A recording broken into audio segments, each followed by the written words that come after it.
Hello, what's up mga ka-money magnet? Alam nyo bang ang ating mga pitaka o wallet ay isa sa mga pinakamahalagang gamit na dapat ay meron tayo at inaalagaan, iniingatan at pinapahalagahan. Ang mga pitaka natin ay nagbibigay ng swerte sa ating buhay. Maaari din itong magbigay kamalasan. Ito ay depende na lamang sa paraan ng paggamit mo o pag-iingat sa iyong mga pitaka. Kaya isa-isahin natin ang mga pamahiin na kung saan ay hindi dapat natin ginagawa sa ating mga pitaka para hindi ito makapagbigay sa atin ng kamalasan. Mga bagay na dapat nating iwasan para maiwasan natin ang mga kamalasan. Una sa dapat nating iwasan ay buksan ang iyong pitaka na palapad. Kapag ang iyong pitaka ay palapad, kung iyong buksan o ibig sabihin ay napaka-wide ng pagbubukas mo dito kung saan nakikita kung magkano ang laman na pera sa loob, ito'y huwag mong gagawin. Kasi naman ang mga tao ay may sumpa sa iyo kapag nakita nila laman ng pera o pitaka mo, ay mag-aakit ito ng masama o negatibong swerte sa iyong buhay. Kaya wag mong hayaan na ang ipasok ng pitaka mo sa iyong buhay ay negatibo. Pangalawang bagay na dapat mong iwasan ay yung pagtataob ng pitaka. Wag na wag mong itataob ang pitaka mo. Kapag tinaktak mo ang pitaka mo na parang nasasaid at wala ng laman, alam mo bang ang magiging resulta nito ay para mo na ring itinaob o tinapon ang biyayang nasa loob ng iyong pitaka. Huwag hayaang masaid o mawala ng iyong pitaka kasi alam mo ba, ang katumbas ng pagkasaid ng iyong pitaka ay katumbas ng pagkaubos ng blessing o pera na meron ka. Huwag mong hayaang mangyari ito sa iyong pitaka. Baka mahirapan ka at hindi na magkaroon o hindi ka na magkaroon ng pera. Mag-iwan ng kahit magkano lamang. Hindi naman kinakailangan na malaki. Basta't ang mahalaga, hindi nasisimutan ng iyong pitaka para makaiwas ka sa maaring dalhin itong kamalasan sa iyong buhay. Isa kasi itong tinatawag na malas. Pangatlong, dapat nating iwasan sa ating mga pitaka. Alam mo bang, ang mga pitaka natin ay hindi mo dapat ipinapatong sa mga sahig o mga maduduming lugar. Katulad na lamang kung ikaw ay nasa banyo. Ang paglalagay ng mga pitaka sa isang maduming lugar ay nagre-resulta rin ng pag-akit ng negatibong enerhiya. Kapag kasi ipunuwesto o inalagay mo ang pitaka mo sa mga lugar na ganito, nag-aakit ito at sumasagap ng negatibong enerhiya na maaaring mapasa sa iyo. At ito ay magre-resulta sa pagkaubos ng laman ng iyong pera. Kaya mas mainam na iwasan mo na ang bagay na to para maiwasan mo rin na ang iyong wallet ay mamalasin. Dahil ayaw naman natin na ang mga wallet natin ay malas. Kaya huwag ipatong sa sahig, huwag ipapatong sa CR. Hindi ka magiging maunlad. Lagi kang walang pera at lagi kang nasasairan. Kaya ito'y iyong pakatandaan. Ang pagkasira o kaya naman ay pagkaubos ng pera ay pagkasaid din ng pera sa iyong buhay.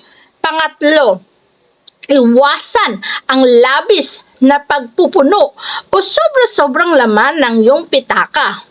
Ang isang overstuffed na wallet, ibig sabihin lahat doon mo na nilalagay. Pills, resibo, bayarin at kung ano-ano pa. Ito ay mahirap pakasiwaan at sumisimbolo sa pagkakagulo. Kaya napapansin mo, nagiging magulo rin ang buhay mo sa pananalapi at sa aspeto ng iyong trabaho.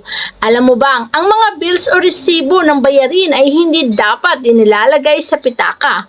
Mas mainam na nakaayos din ang paglalagay ng mga gamit maging ng pera sa iyong pitaka para nang sa ganoon ay maiwasan mo ang iyong kamalasan na maaring idulot nito sa iyo.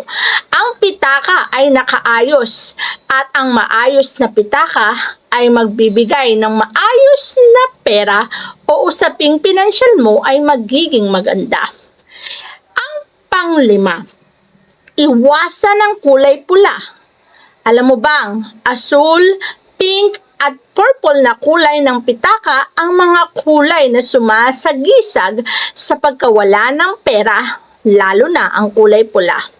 Asul kasi katulad ng asul na tubig na laging umaagos. Elemento ng tubig o water element. Alam naman natin na ito'y dumadaloy. Kaya naman ang pera mo ay para lang sandaling-sandali lang ay nawawala agad. Aagos na parang bula. At mapapansin mo na ang bilis na uubos.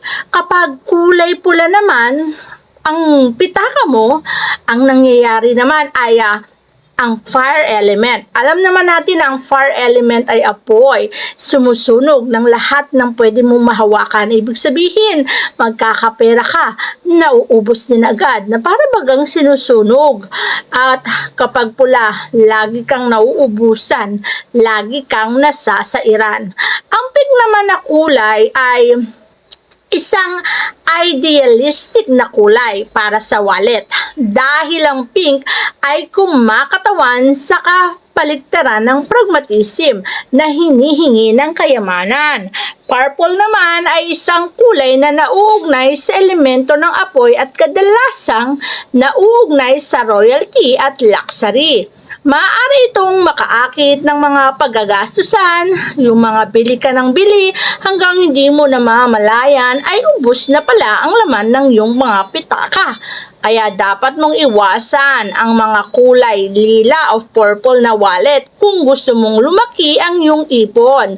Mas inirerekomenda ang paggamit ng itim, berde o green, brown na wallet o kaya naman ay pwede na rin ang kulay brown o kaya naman black, in English ko lang, para patatagin ang aspeto ng pananalapi.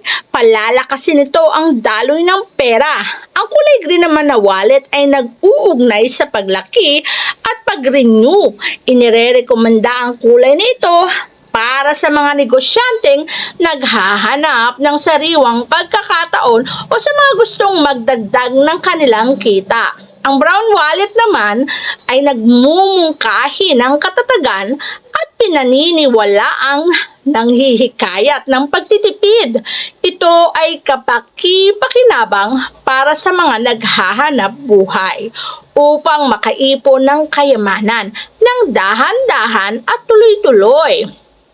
Ang pang-anim, alam mo bang dapat mong iwasan ang mga segunda manong wallet o second hand na wallet.